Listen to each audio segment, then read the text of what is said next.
them, or if I can't answer any now, then I will come back to you later on. But this quick chat this evening just about the GFX 50S II. I'm going to walk you through the specifications of it, how it's different to the 50S Mark I, the first 50S and the 50R, and also the 100S2, 100S, not 100S2, 100S as well. Talk through the lenses as well, show the new 3570 against the 3264, and as I said, answer any questions. So without further ado, let's jump straight in. So this is the new GFX 50S Mark II.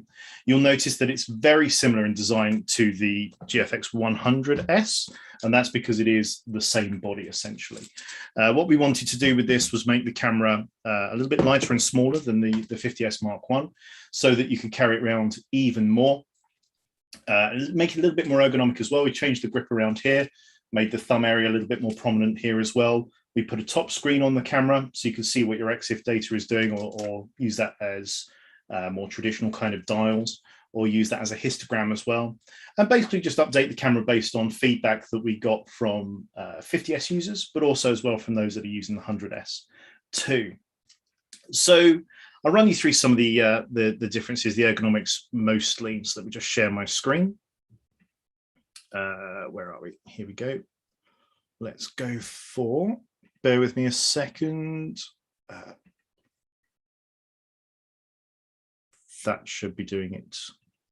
There we go. You should be able to see this now. Hopefully you can see the mode dial. So this is, mode dial is just here. So this is a difference to what we've done previously. On the 100S, of course, it's there, but on the 50s, it's not. So we've got an MASP dial. Hopefully you can see that. The MASP dial allows you to set your manual, aperture priority, shutter priority, or program very quickly. It's just on the side here. And you can do that, so you can change your controls either through the front and rear command dial if you want to, if you're more of an SLR type user, or if you're more of a Fujifilm user, or have used cameras with aperture rings before, you can change the lens on the aperture ring, or change the aperture on the aperture ring on the lens. It's a Friday, forgive me tripping over my words. You can change the aperture on the ring on the lens. I personally run my camera in aperture priority auto ISO, so I change the aperture via the ring on the lens because I find it faster, because I can rack it open or rack it closed depending on what I'm doing. But you can change the controls as you want to. You could put the aperture on the front or the back, or put the shutter speed on the front or the back, or even have your ISO on there as well if you want to toggle through. Exposure compensation on the controls on this are done by pushing the button on the top and rolling the back wheel. And you'll see in your viewfinder on the left-hand side a scale going up and down, or you can have it as a number if you want to. Or if you don't want to have to push and hold, and you're used to more of a Fujifilm-centric kind of control, you can have that as a button, as a switch on or off. So you can push that once, and that makes the rear dial here live the whole time. And that's personally how I use mine, because that brings it in line with the rest of the Fujifilm range, which usually has a live exposure compensation dial. You can see on there as well, we've got custom 1 to 6. On the dial there. So custom 1 to 6 are things that you can change as you want to. You can set up the camera for however you want to use it. So personally, I tend to, when I'm demoing, I tend to show the focus bracketing a lot for focus stacking. So I tend to use custom 1 for that. So I have it set for that, but you can go right in and change everything that you want to. So aperture, shutter, ISO, all your exposure information. You can change your file type, your aspect ratio. You can change your metering mode, everything you want to change, you can do. So you can set it exactly as you want to for different situations. So for example, if you're a wedding photographer, you might want to have custom 1 for the group shots, custom 2 for first dance, custom 3 for details on the wedding cake, something like that. Or if you're a studio photographer, custom 1 for one client, custom 2 for another. You can change it as you want to. And they're really easy to set up. You can either have them set and locked so you can never override them, or you can have them auto update as you want to. Another ergonomic change that we did on the 50S II is we made the joystick larger and flatter and more nubblier, which is a technical term, I guess. So it's easier to use with gloves on. Being a professional camera, it is a metal body and it's weather resistant as well. It'll run down to about -10°C. So we're expecting people to be using it with gloves on. So we've made that thumb area more grippy and easier to use as well. And you'll notice as well that the buttons are a little bit more prominent as well. So they're easy to use. Now, a favorite thing of mine if you look at the bottom left there, you'll see the playback is at the bottom on the right-hand side of the screen. So for me, it's an easier position to use than it was on the 50S, the first one. So we've had some feedback about that. We've also made the rear command dial larger as well, which is all good. Now it runs on the W235 batteries. That's the same batteries on the XT4. Talking of the XT4, let me just stop sharing this screen so you can see it. Talking of the XT4, that's what I'm talking to you on at the moment. So I'm using an XT4 with 1655. That's just plugged straight into my laptop with a Tether Tools cable. And I'm using the webcam, Fujifilm X webcam widget on my MacBook to talk to you, imaginatively named as always. And that I can control exposure, I can control focus, film simulations, white balance, the whole lot. At the moment, I've got daylight and incandescence. The white balance is a little bit all over the place, but hopefully as it gets dark, we'll just switch to one, so it'll be all good.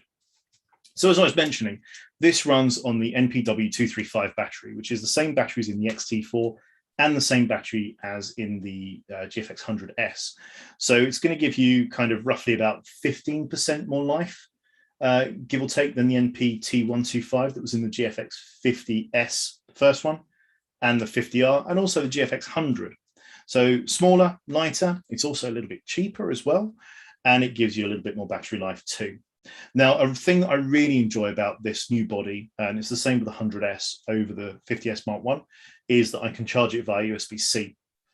So if I'm out on a shoot or out on location, or even if I'm in the car and I just want to charge it off that, if I've got an inverter, I can do. I don't have to worry about finding an AC cable and plugging it in. Whereas on the 50S Mark I had to use the, I think it's what, the AC15V, so it's a 15-volt charging cable. This runs via USB-C. So it makes life a little bit easier. It's one less charger to have to carry. When I'm out and about, I can just hook it up off the laptop if I want to. Some other feedback as well that we got, the body is slimmer. You can see there's no bulge on the 50S Mark I. There was a bulge that came out to about here. On this, it's a lot slimmer, but we also as well got feedback about the rear screen. Now, when you're using it, as I tend to a lot when I'm shooting kind of street photography with it, I tend to use it in waist level, with waist level viewfinder kind of pulled out. We've made it now so it goes out past the viewfinder even more. So when you are shooting it over the top, it's really easy to see. You don't have the viewfinder obstructing the screen. And that's really useful for me because I tend to shoot with the larger eye cup, which is there. So the larger eye cup, when I've got the screen out, it still doesn't encroach an awful lot. Whereas on kind of the 50S, it did a decent amount. So it makes my life easier. As I mentioned before, the top screen up here is will give you all of your information that you're going to shoot with as you go. So you can see your aperture, shutter speed, ISO, whatever you fancy. They're customizable. So I shoot, because I'm shooting aperture priority auto ISO, I've got it aperture, ISO, shutter speed. But I also as well, I tend to shoot in automatic white balance. So I've changed the white balance auto symbol off, or it should have done. Someone's reset my camera. I take the white balance auto symbol off and I put in the dynamic range mode because I want to see that rather than white balance auto, because I'm always shooting in auto. So you can change that as you want to. For those that miss the dials, you can change the top screen. So it's got two dials on it for ISO and shutter speed. Or if you want to use the histogram, you can set the top screen to histogram as well. You've also got an RGB histogram in the viewfinder or the rear screen, or just your normal light histogram, your standard histogram in the screen all the time if you want to. So that's pretty much kind of a quick overview on the outside. Going on to the inside. So things that we have done on the inside of the camera is we put in-body image stabilization on it. That's kind of the headline big thing, I guess, compared to the 50S or the 50R. In-body image stabilization, that's about 6.5 stops of stabilization right there. Now, I thought when I first saw that, I thought, cool, stabilization's nice. I guess if I'm on a tripod, it's not going to make the end of the world. Yeah, it's a good thing to have, but it's not groundbreaking. What I didn't think about was because the sensor is stabilized, it's able to focus faster because it can see clearer. So that's a real added benefit that I didn't think about that is on the camera. As far as focusing goes, it's still a contrast detect system. So it's still nice and quick. 100S would, of course, be slightly quicker in low light, but it is quick, but it has been worked on as well. And with the X Processor 4 processing engine, which is the same now as the 100S, the 100, and also as well the all current generation X series as well. The camera is very fast to process and focus too, and it will focus decently in low light. If you want to do critical focus, you can, of course, use your focus peaking for manual focus. It's got focus tracking as well, and it has also got the focus bracketing too for macro. So a very capable camera. The image quality, of course, is still exceptional. It's still the 50 meg sensor that was in the 50S and the 50R, so we all know and love that sensor. It is extremely sharp, and that brings me on to kind of why you should shoot medium format. The spec is all good. Spec is fine. It's a nice thing you can compare all different cameras with. But why medium format specifically? This 50 meg sensor is a 4:3 aspect ratio, same kind of dimensions as the rest of the GFX range as well, but 50 megapixels. So that 4:3 aspect ratio is going to give you a little bit more freedom when you're shooting portraits, gives you a little bit more width on the shoulders. Instead of it being 3:2, being very tight, it's 4:3. So you're getting more width, and also for printing as well. 4:3 is 8:6. If you want to go for printing for 10:8, that's 5:4. 5:4 on a 4:3 aspect ratio is only about 6% loss of resolution, give or take. And that's not too much at all. 6% is barely any. Well, 6%. So if you're shooting for printing, the 4:3 aspect ratio is easier to use. It also, for me, gives me a little bit more freedom when I'm shooting landscapes.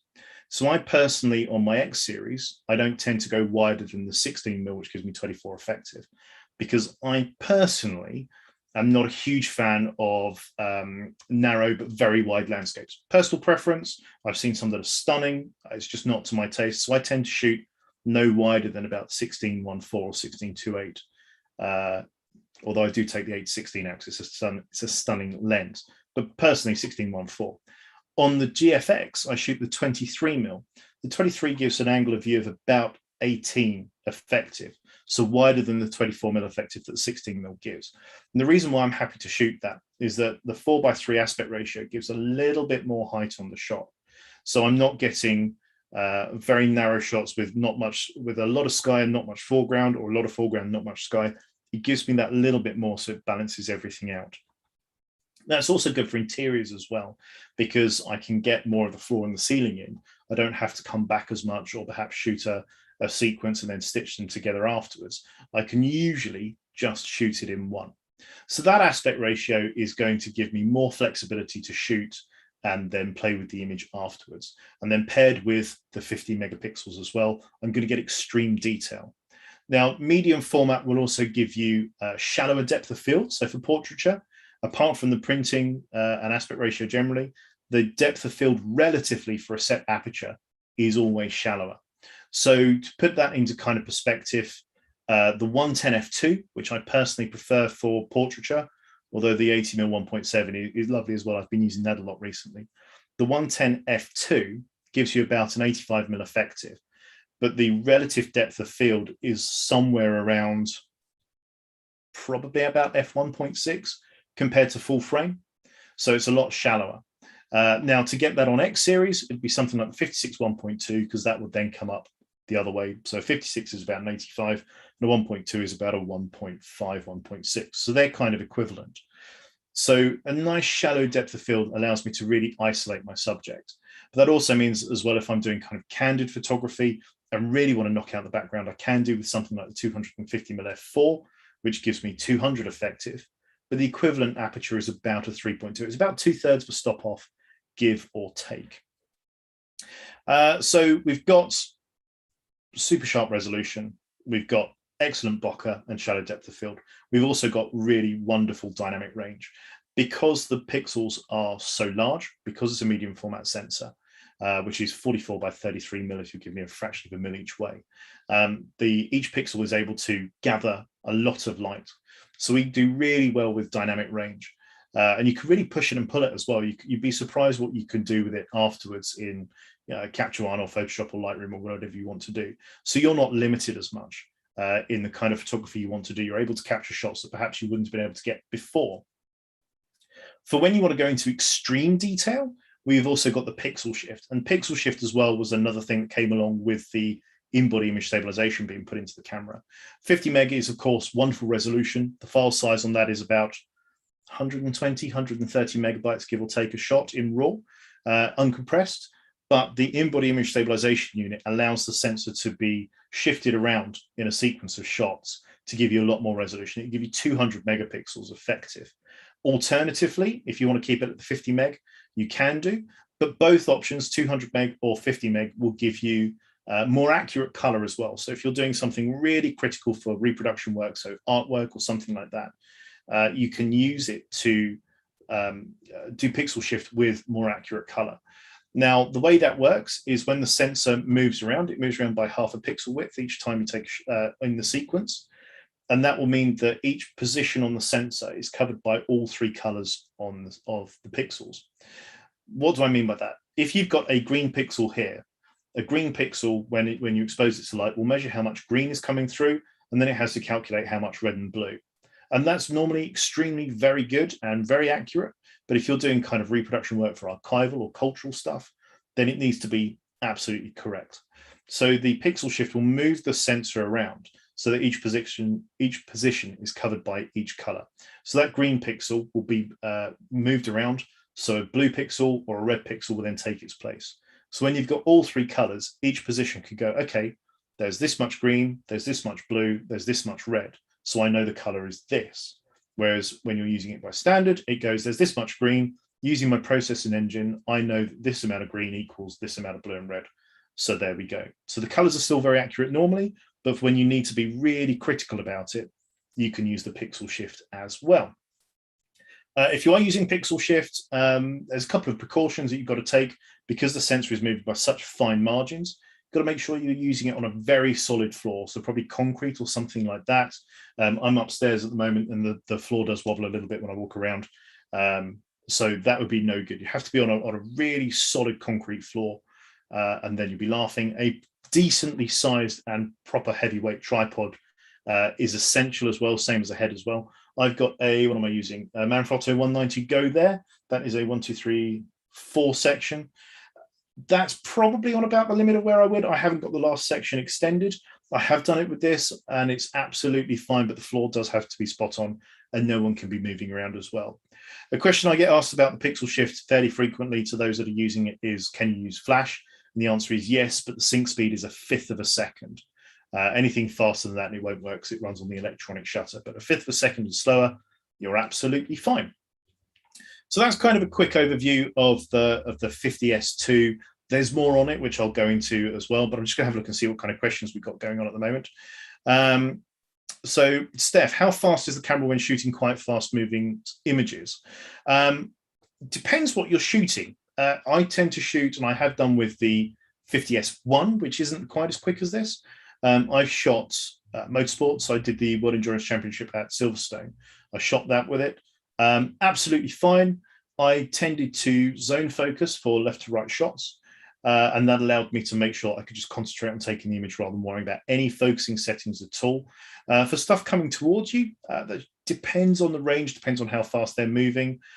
I haven't personally found anything I couldn't capture with it yet, but because it's a contrast detect system rather than the phase detects in the 100S, sometimes I just have to work a little bit harder with it. But it's absolutely fine in low light as well.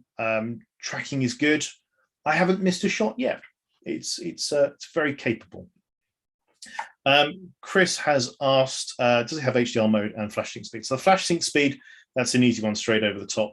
Yeah, it's 125th of a second. That's the same across the whole GFX range. It's 125th of a second.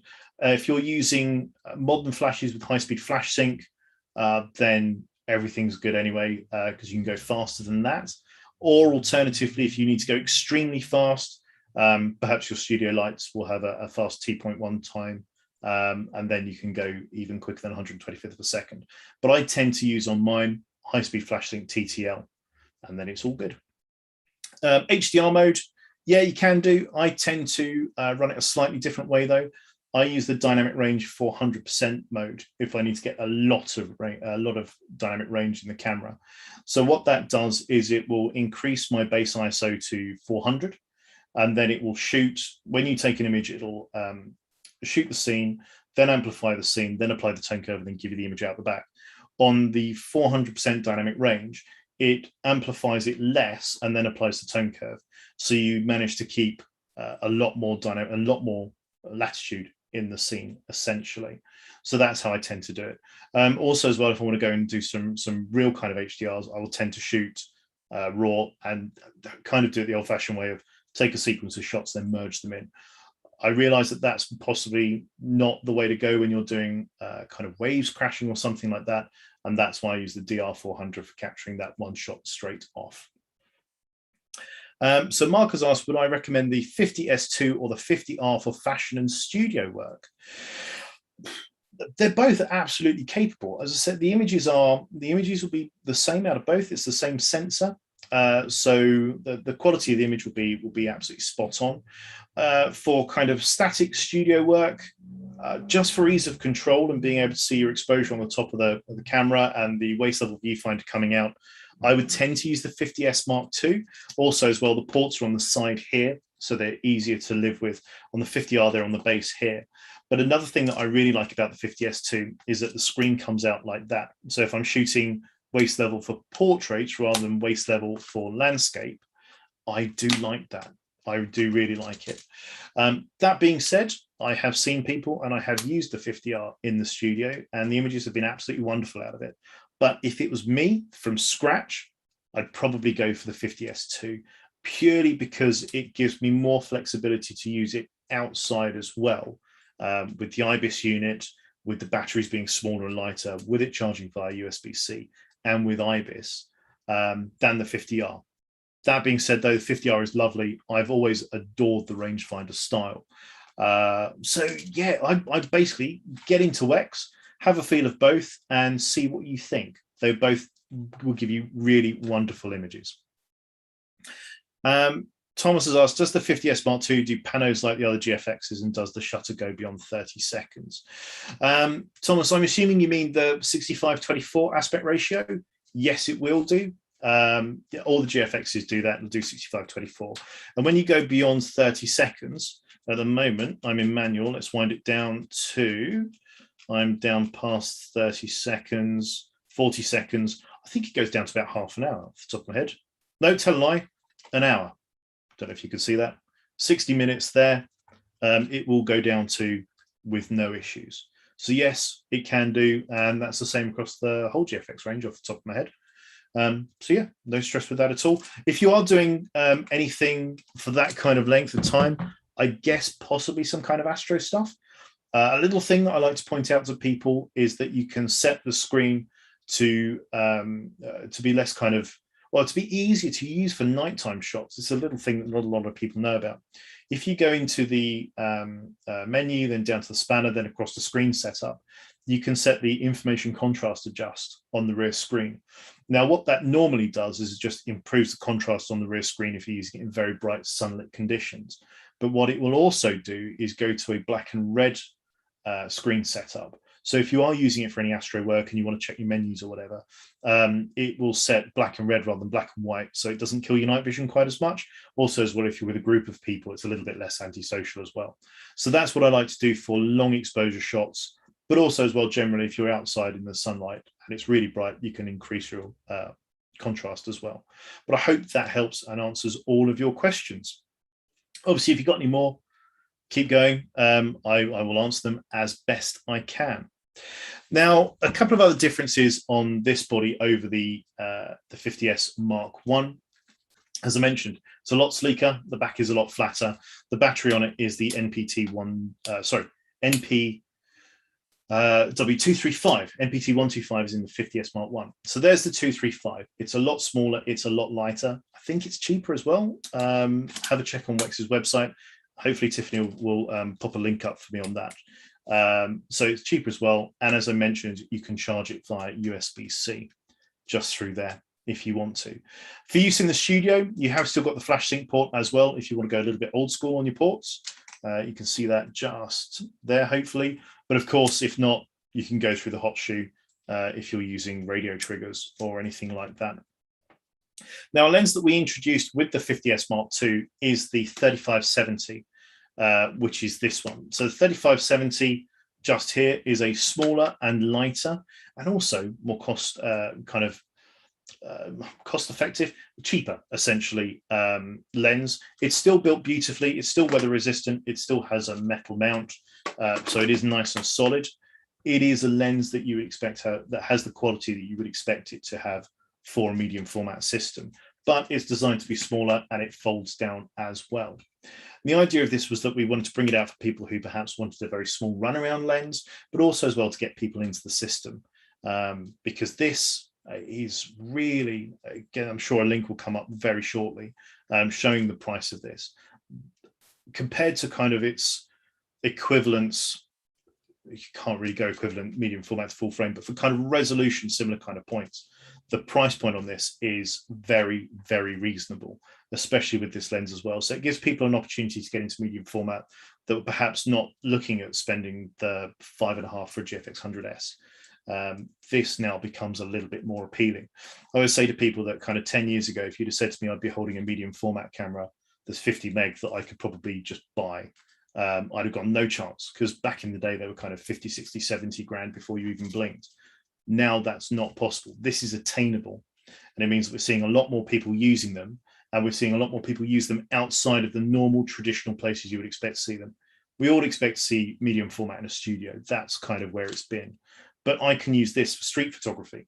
That 3570, that's not much larger than a full frame DSLR with something like a, I don't know, 1635, something like that. That is small and lightweight. I could take this out of the family barbecue and not receive too much stick. That's kind of the judgment I use for, is it small? But if not, I can use it for street photography. I can carry it around for landscapes. I can hike across places with it, and it doesn't inconvenience me, which means I can still get phenomenal images, but without having to carry all the, you know, size and weight that we'd normally expect to have with a medium format camera. So 3570 is going to be roughly what, a 2855, somewhere around there. It's a 4.5 to 5.6. So relatively speaking, obviously that's going to be a little bit shallower. So 4.5 is going to be about a 3.2, somewhere around there. 5.6 is going to be about 4.5-ish. So still nice and quick, nice and small and lightweight. For comparison, because I do get people asking, there's the 50S with the 3570, and there's the 100S with the, sorry, the 50S Mark II, and there's the 100S with the 3264. Now, 3264 will give you 2550, give or take. It is an f4 constant, but it is substantially larger and heavier as well. It does have the aperture ring just around here. The 3570 doesn't have the aperture ring. That's how we managed to make it all nice and small and compact. So you will need to change your aperture with either the front or the rear, depending on if you're, or depending on what kind of system you've used previously. But as I said, it does mean that it folds up nice and small and lightweight, and you can run around with that in a very small bag. Yeah, it's just really lovely, to be fair. As you would expect, if you are using it in the studio, being a Fujifilm GFX, it'll tether with Capture One. You can go straight in, and you'll have full live control as well. If you are doing tethering and you're doing pixel shift, there is an app called the Pixel Shift Combiner, again, imaginatively named because it combines the pixel shift images. You can download that off our website. When you want to do a pixel shift, go to Drive, down to Pixel Shift, and it will set you up for the sequence of shots. Follow the instructions and take them, and then you can either use the software to combine at the time, tether it straight in, or if you shoot a sequence, you can combine it afterwards. And the file that comes out is a DNG, so you can play with that as you want to in Capture One, Photoshop, Lightroom, whatever you use, really. We're happy if you're happy. So yeah, wonderful images in a small package. Yeah, it's great. I love it. So let's have a look at the question. So Bernios has asked, how reliable do you find the face and IAF to be? So it is very good. It recognizes faces very clearly, even when I'm kind of off at this angle and off at this angle. Funnily enough, I'm using face detect at the moment on the XT4, so you can kind of see the kind of algorithms. Forgive me for zooming in. You know, you can come in and come out. The camera tracks nicely, and that goes across the board. Personally, though, and this is a debate I've had with a couple of our ambassadors as well, I tend to do it a more traditional way. I use the joystick on the back and just put the focus point roughly where I want it to be for the face. I know that if I'm shooting a portrait, chances are I'm going to have the face, if we turn this portrait, I'm going to have the face about here ish. So I know to move my focus point to here and then focus, and it'll be all good. I know a lot of people tend to use face detection because it's faster for them, and that's fair enough. But with the current climate with masks, face detection obviously has to recognize a face. So I've always found, what I've found at the moment, that putting the point of focus on the subject's face is usually an easier way of doing it, because if the camera can't see a face, it can't detect a face, so it can't focus on it. But when they're not wearing a mask, hopefully, fingers crossed, when everything's back to normal, then life's all good. It does track, it will pick out the face nicely. You need to have about 7% of the face of the frame being taken up as a face for it to know that there's a face. So if you're trying to shoot someone at kind of 50 meters with a 23mm, it's not going to do it. But as long as the face takes up about 7% of the frame vertically, then it will recognize there's a face. And as long as they kind of keep roughly kind of this amount ish there, probably that's, oh, there we go. You can see just out of focus there and then back in. So about there is too much and back in. So you can see how the camera responds. So yeah, it's good, as I said, but at the moment with masks and everything, I tend to put the focusing box on the subject, on the thing I want focused, and then I go from there. Now, when I'm doing that, because you can change the size of the focus box if you're using it in single, I don't go for the smallest personally, unless I'm doing macro. I tend to go for 2 larger than the smallest. That gives the camera a little bit more to see. Because it's a contrast system, it's going to look at the scene and work out what it's focusing on, rather than a face detect, which measures distance as well. So 2 larger than the smallest is where I use it, and I find it to be very quick and lock on nicely. So Chris has asked as well, what are the colors like straight from the camera pre-edit? Lovely. They're Fujifilm. We have been known for our colors. They are, I love them to bits, although ironically I tend to shoot black and white for anything that's not kind of a sunrise or a sunset. The colors are really, really lovely. The Provio, especially as a kind of a neutral film simulation, is really great. Now let me show you. So at the moment I'm talking to you with Eterna Cinema.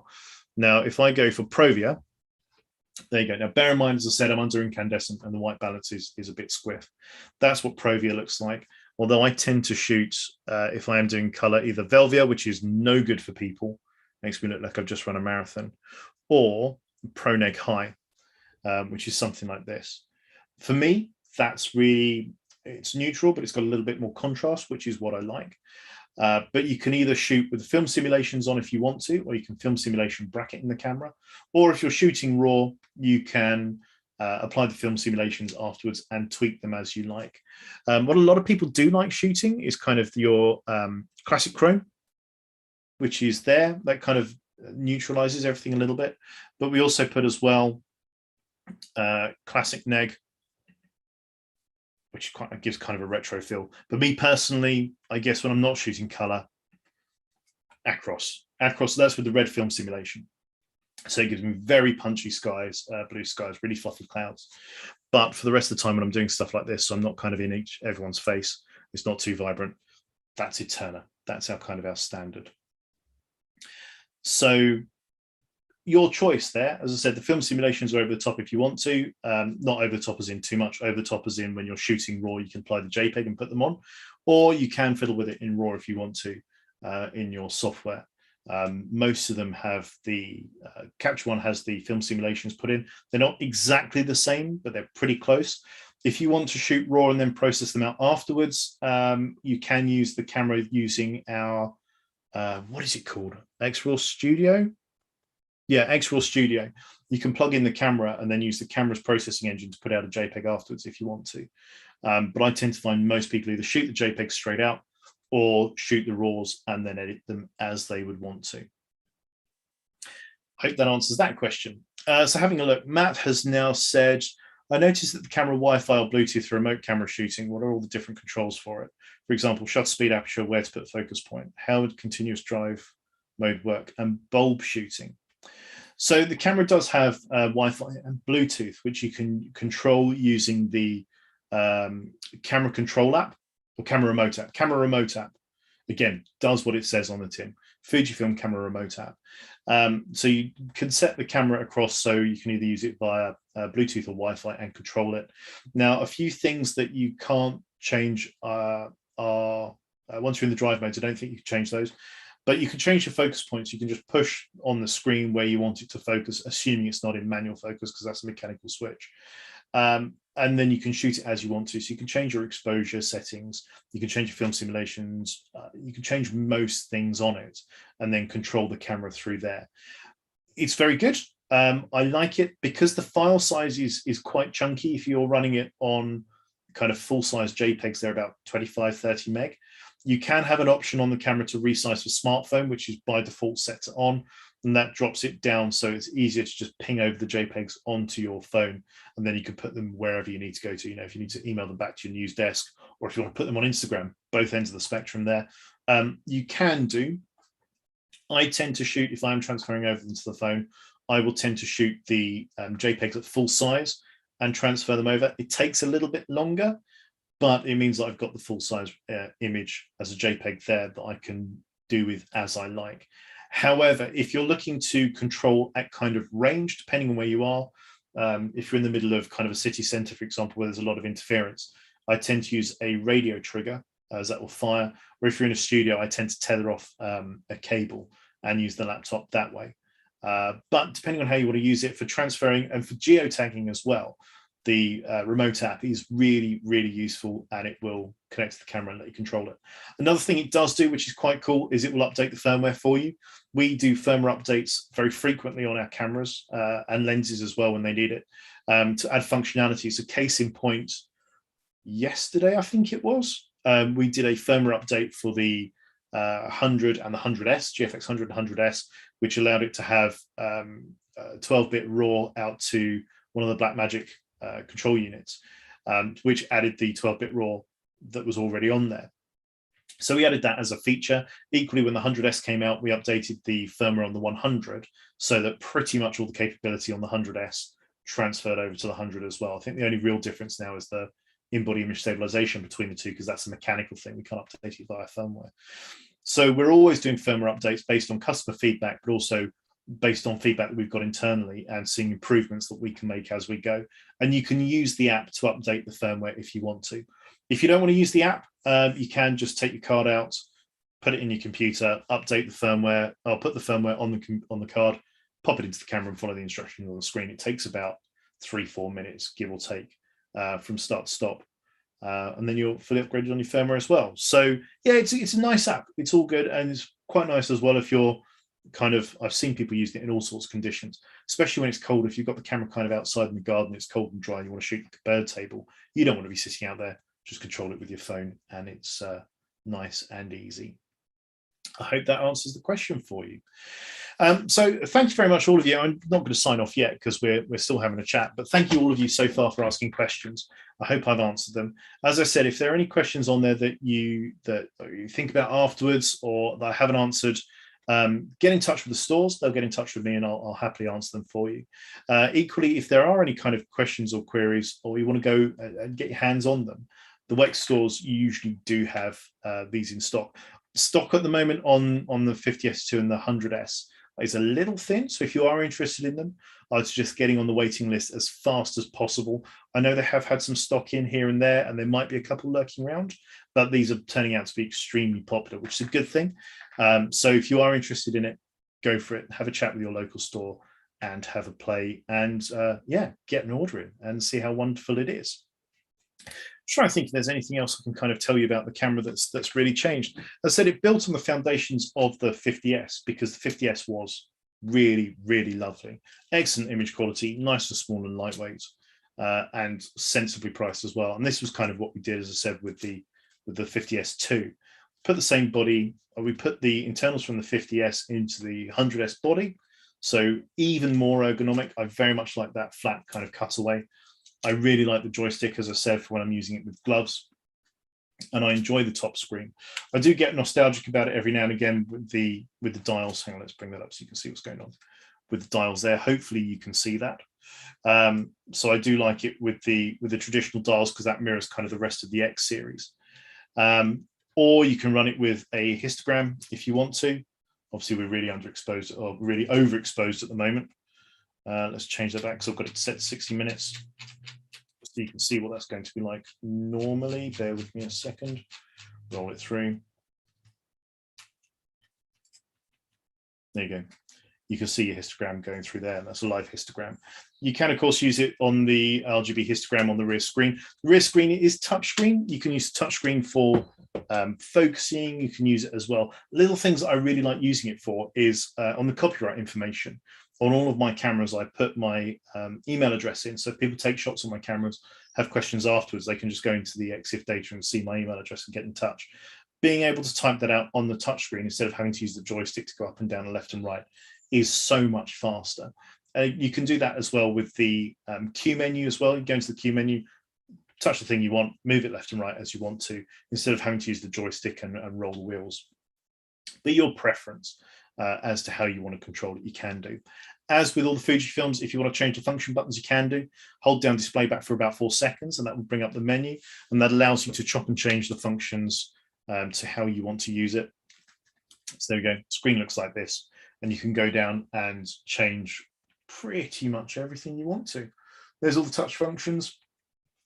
Don't have to use them. I don't tend to use the touch screen for controlling the camera. I do use it for reviewing the images because you can just move around, double tap to go in, pinch and zoom as well. I really like that, but for kind of choosing my focus point, I don't. I use it for the Q menu, typing information, but also for reviewing as well. But you can set it as you want to. If you do want to use it for controlling for focus, you can, and you can also get it to ignore areas of the screen. So if, like me, you're a left eye shooter, my nose tends to hit the right edge of the screen. So if I did have it on, I could ignore either that half or a quadrant or however I wanted it.